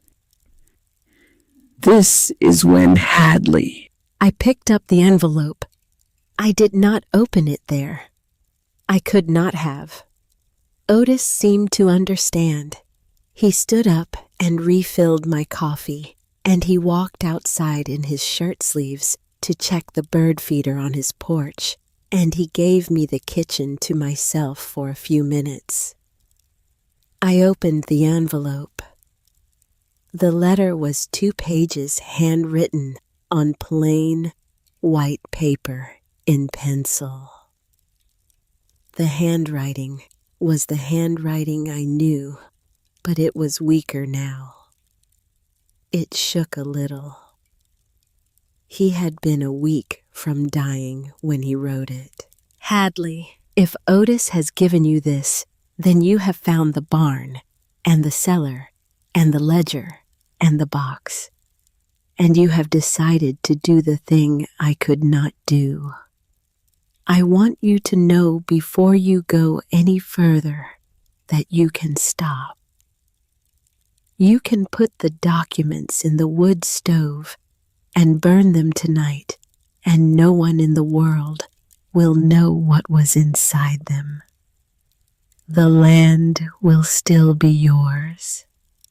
Wendell Crane will still take it from you, but you will be alive and you will be free." And there are versions of a life that begin with that loss and turn out fine. I would not blame you. I want you to read this sentence twice. I would not blame you. I read the sentence twice. I kept reading.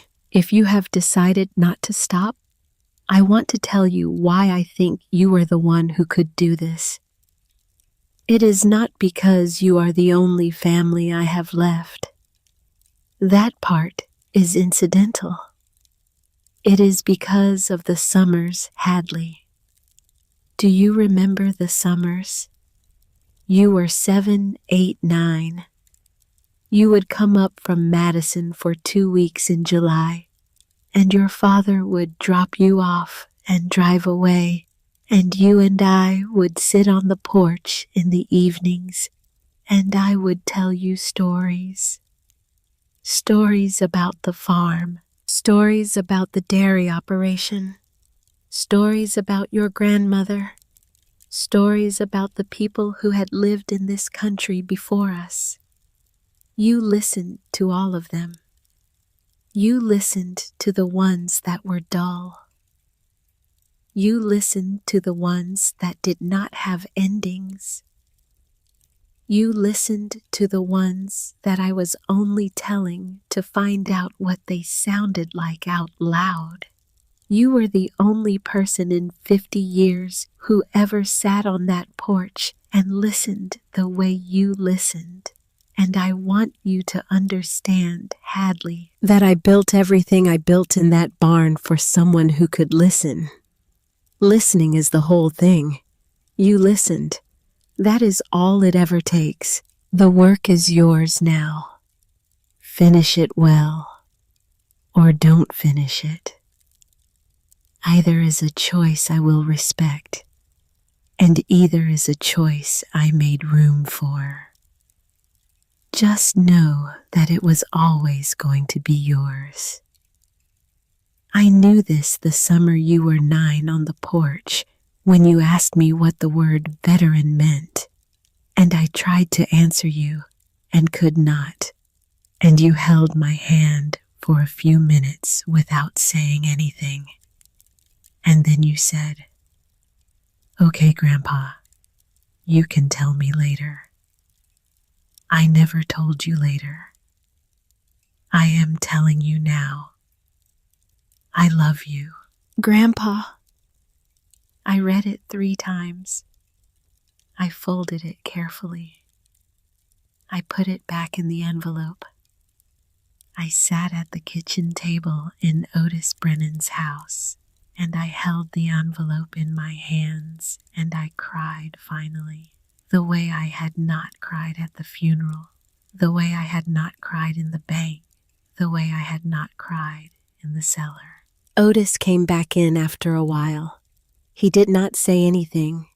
He sat down across from me, and he drank his coffee, and we sat there together in the kitchen for a long time, and the sun moved across the floor. After a while, he said, "There is a reporter in Milwaukee." I looked up. His name is Gerald Holt. He works for the Journal-Sentinel. He is 61 years old. He has been writing investigative pieces for that paper for 34 years. I waited. His father, Otis said quietly, was the man who took his own life in 1981. Gerald was 9 years old when it happened. He has spent his entire career writing about things that other people did not want written about. He paused. He does not know what his father saw. He has never known. The family was told it was depression. The family was told it was alcohol. The family was told a lot of things that did not feel right. He has been a journalist for 34 years. Hadley and I think a part of him has been waiting for this story without knowing he was waiting. He set down his coffee. Your grandfather and I talked about him many times. Silas knew he existed. Silas would have gone to him eventually. He just ran out of time. I called Gerald Holt that afternoon from the kitchen phone. I told him my name. I told him my grandfather's name. I told him that I had documents related to an incident in Nevada in June of 1968 that he might be interested in seeing. I told him that the documents had to do with his father. There was a long silence on the line. When he spoke, his voice was very careful. The voice of a man who has spent 34 years not letting himself want anything too obviously. How soon can you bring them to Milwaukee? 2 days, I said. Bring everything. I will. He gave me an address. I wrote it down in the green notebook.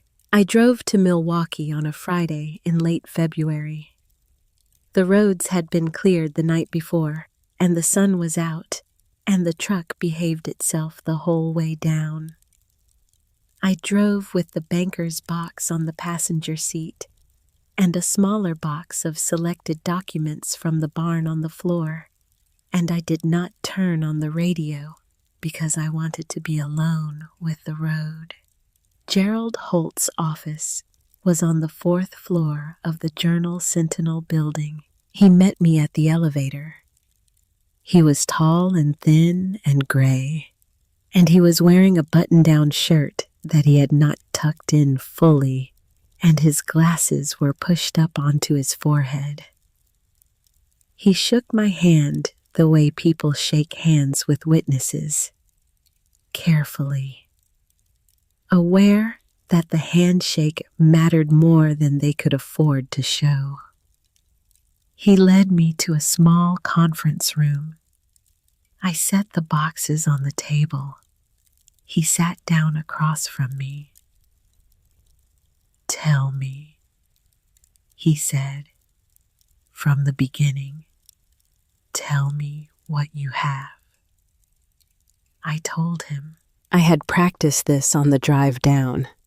I had told myself the story out loud in the cab of the truck for 4 hours. By the time I sat down across from Gerald Holt in that conference room, I knew exactly which document to put down first, and which one to put down second, and which one to put down last. I started with the photograph. The 5 young men in fatigues. Camp Bishop, Nevada, June 1968.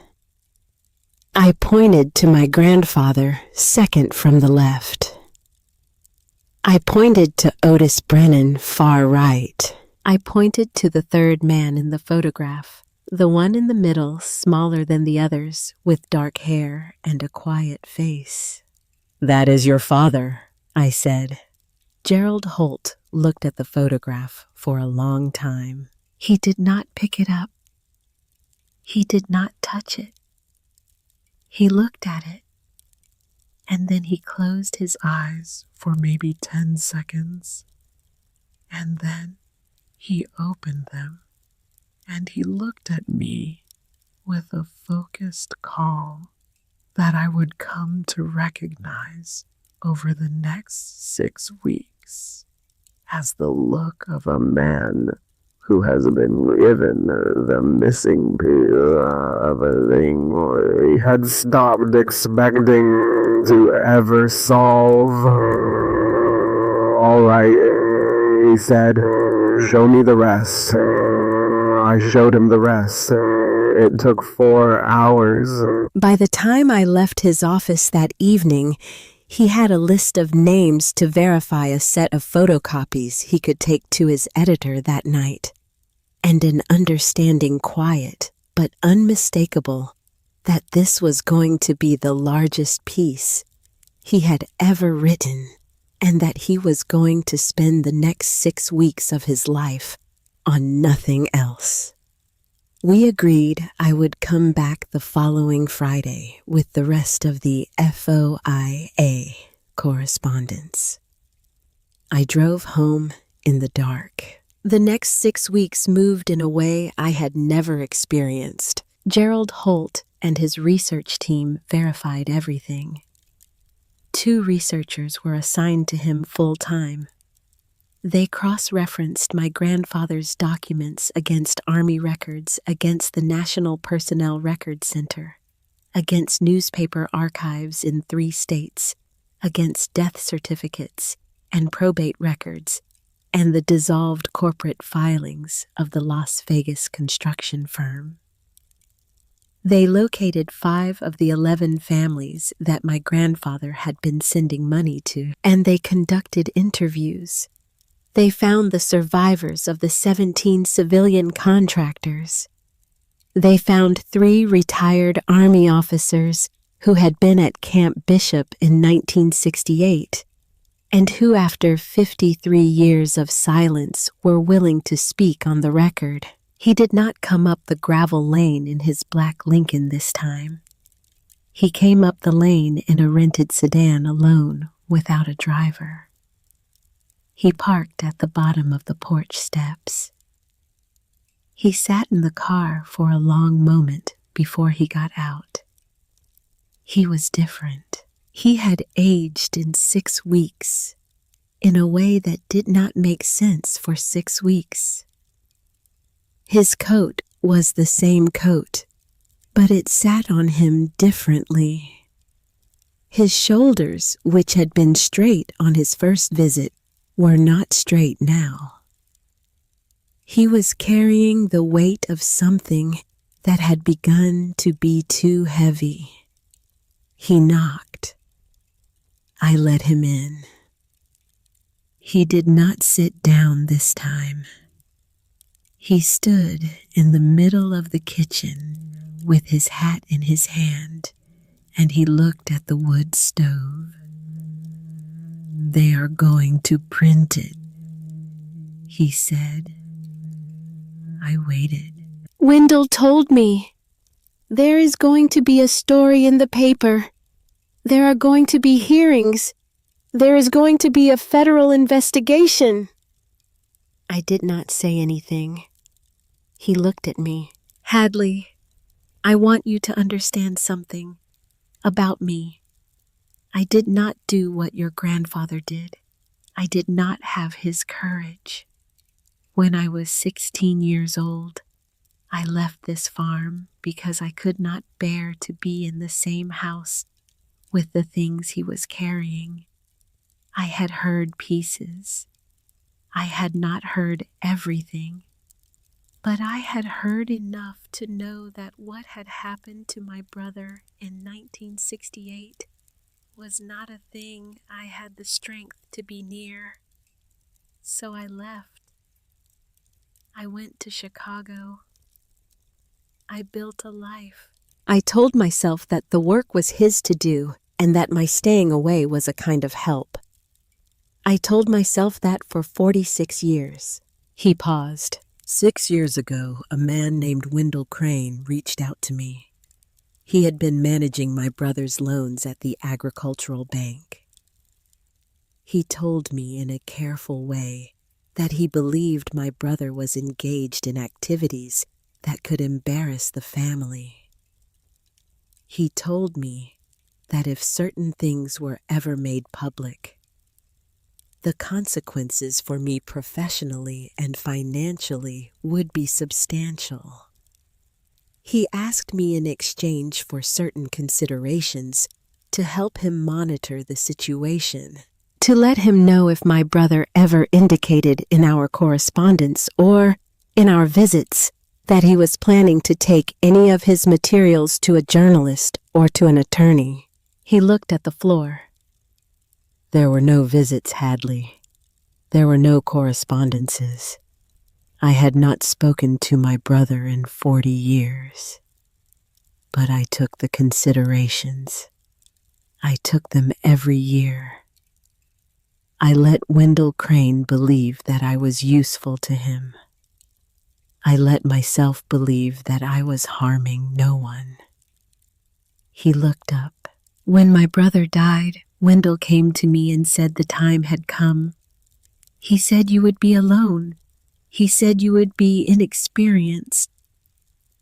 He said the situation could be handled cleanly if I was willing to make an offer.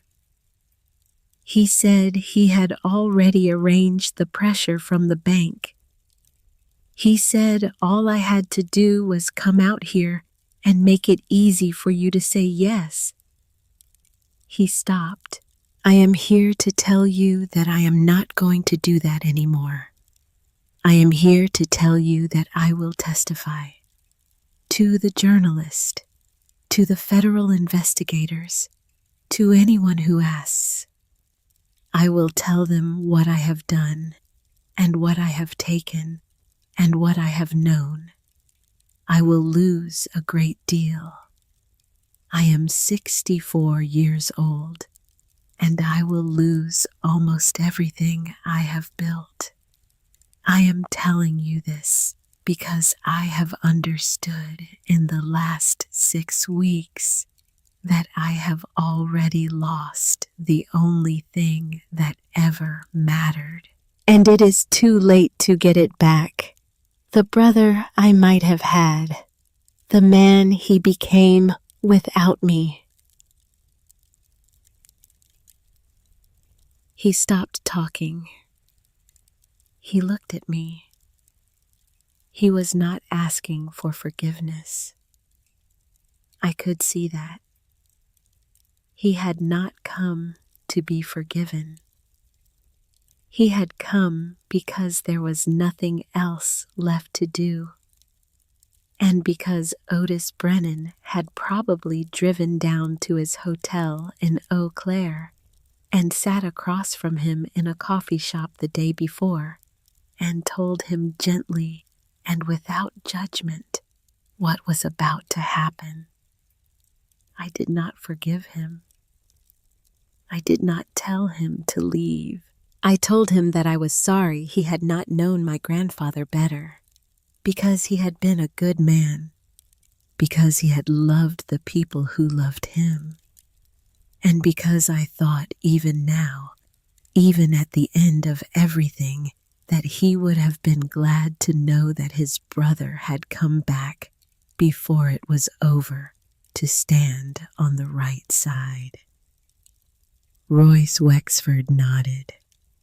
He went out to his rented sedan. He drove away. The story ran on a Sunday in early June. The headline was on the front page above the fold. Buried in the desert. The Camp Bishop exercise and the 50-year silence. Gerald Holt was the byline. The story ran 9 pages inside the paper. It included the names of the 5 civilian men who had died in 1968. It included photographs of 3 of them recovered from family albums by Gerald's research team. It included the name of Lieutenant Colonel Thaddeus Crane and the chain of command above him and the chain of consequences below him. It included my grandfather's name, Silas Wexford, the man who had spent 50 years building the case, the man who had sent $180,000 to 11 families that he had located one at a time over half a century, the man who had died in a kitchen in Wisconsin 3 months before the work was finished. It also named Otis Brennan, who had been the 2nd survivor of the exercise still alive when the story ran. And it named me. I had not asked Gerald Holt to keep my name out of it. He had asked. I had said no. I had told him that if my grandfather's name was going to be on it, then mine was too. Because the work had been passed to me, and I had carried it. And that mattered. The story landed the way Gerald had told me it would land.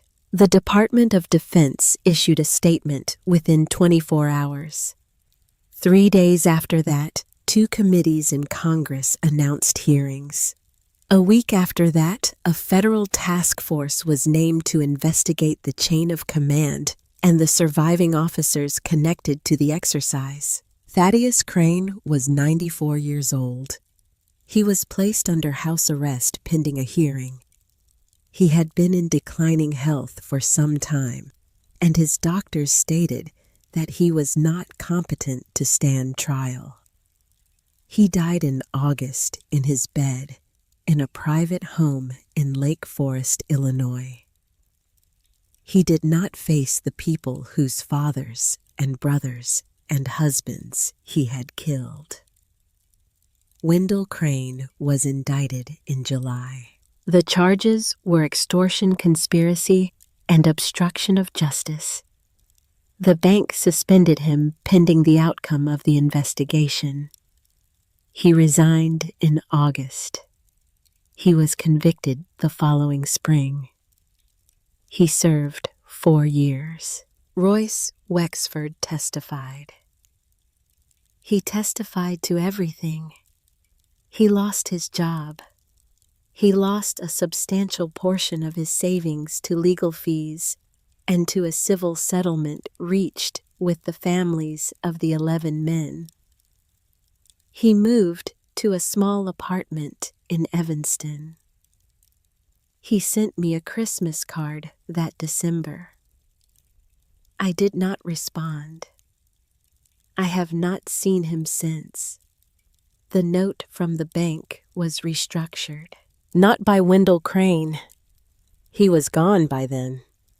By a new officer at Harlan County Agricultural Lending, a woman in her 40s named Patricia Marsh, who came up the gravel lane in late June with a folder and a face that I learned over the following hour was the face of a person who had been hired specifically to clean up what her predecessor had done. The bank, she told me, had reviewed the loan file. The bank had identified a number of irregularities in how the loan had been administered over the previous 6 years. The bank, she said, was prepared to offer a substantial restructuring of the note at terms that would be sustainable for a farm of this size in light of those irregularities. I asked her who specifically had reviewed the file. She smiled. It was the first real smile I had seen from a banker in 5 months. "The federal investigators," she said. "Once they were finished with Mr. Crane, they had a few suggestions for us." The Camp Bishop Survivors Memorial Fund was established in September. It was set up by a coalition of veterans organizations and civilian families. The fund's stated purpose was to provide ongoing support to the descendants of the 11 civilian contractors who had died as a result of the 1968 exercise, and to other families affected by similar incidents that had since come to light in the wake of Gerald Holt's reporting. A representative of the fund came to the farm in October. He brought a check for $46,000. It was made out to me. He told me in a kitchen that was warm now and smelled like coffee that the fund's board had voted unanimously. He told me that the amount represented the outstanding balance on the agricultural note, plus a contribution toward the cost of the roof repair, which had been mentioned in passing in Gerald Holt's article. He told me that the board had felt strongly that the granddaughter who had carried the work to completion should not have to lose the land in order to do it. I cried for the second time that year. The man stayed for coffee. His name was Daniel Park. He had been the son of one of the construction workers who had died in 1968. He was 74 years old. He had not known what had killed his father in real terms until the morning the story ran in Milwaukee. He sat at my grandfather's kitchen table, and he asked me quietly if I would tell him about Silas Wexford. I told him about the summers on the porch. I told him about the way my grandfather had taught me to crack an egg with one hand. I told him about the way he had labeled every jar in the root cellar. We sat at the table for 2 hours. I paid off the note the following week. In late October, I named the chickens. I had been putting it off all year. My grandfather had not named chickens on principle, and I had honored that principle through the spring and the summer. But in October, I sat in the coop one afternoon with the 11 hens around me, and I understood, finally, what the principle had been about. He had not named them because he did not want to name 11 small living things after the 11 men he could not save. I named them anyway. I named them after the 11 men.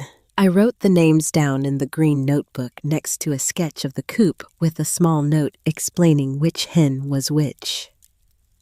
I did not tell anyone the names. Not Otis, not Marjorie, not Gerald Holt, who had become a friend over the course of the year and who came up to Creek Bend every few months for dinner. The names were just mine.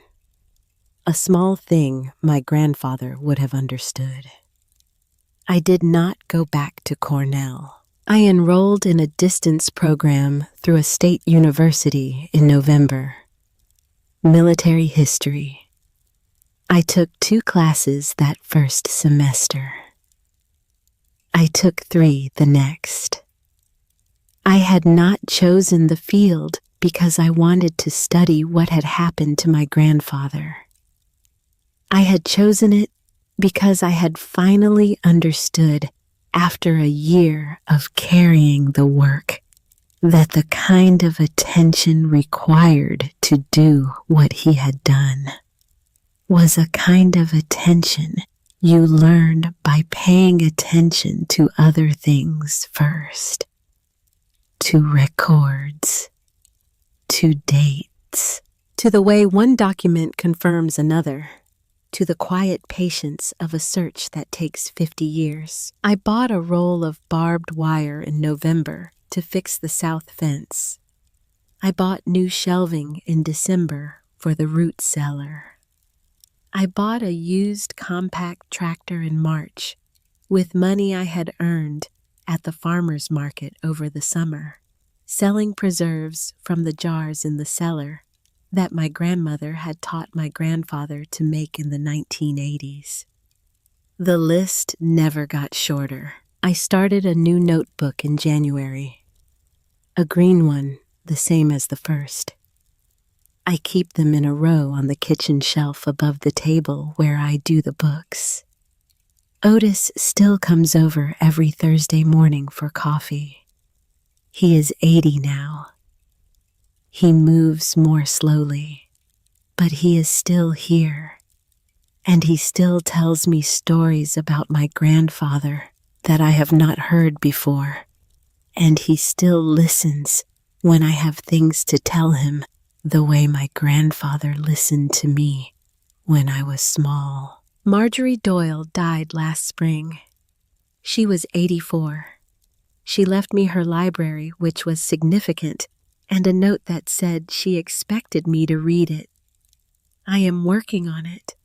I am working on all of it. On a Tuesday in October, 2 years after I first walked into Wendell Crane's office, I sat at the kitchen table with a fresh notebook and a cup of coffee, and I wrote a letter to a family in northern Arizona that the federal investigation had identified. A 12th family, one that my grandfather had not been able to find. The husband had died in the same exercise, but he had used a different name, and the records had been altered, and the family had moved 3 times in the ensuing decades. The investigators had found them, but the investigators were finished now. The hearings were over. The settlements had been paid. The story was no longer a story. The widow was 91 years old. She had a granddaughter. The granddaughter was my age. I wrote them a letter. I told them who I was. I told them about my grandfather. I told them what I knew. I told them that there was a small amount of money from the fund that was still earmarked for any family identified after the formal proceedings had closed.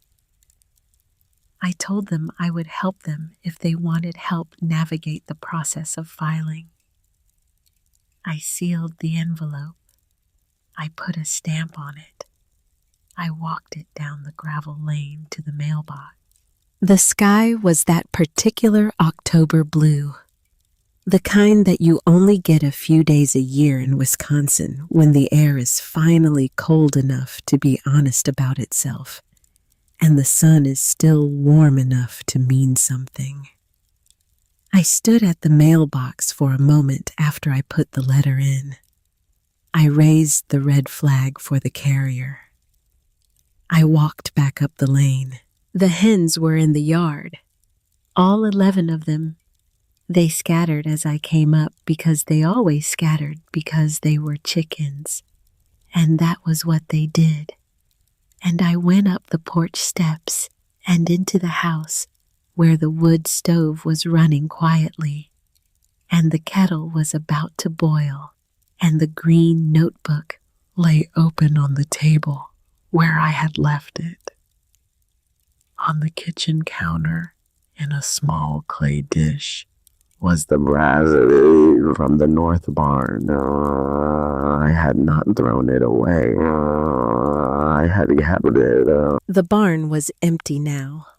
The files were in 3 separate archives, 2 in Washington and 1 at the State Historical Society in Madison. The corkboard was bare. The desk lamp was dark. The dirt floor was the same packed dirt floor But no one stood at the workbench any longer. I had not been able to make myself give up the key. Some inheritances are land. Some are debts. The best ones are the unfinished work passed from one quiet pair of hands to another on a Tuesday morning in February in a kitchen in Wisconsin, with the snow coming down and the coffee going cold, and the long, slow, patient labor of someone who listened. I had listened. That was all it had ever taken.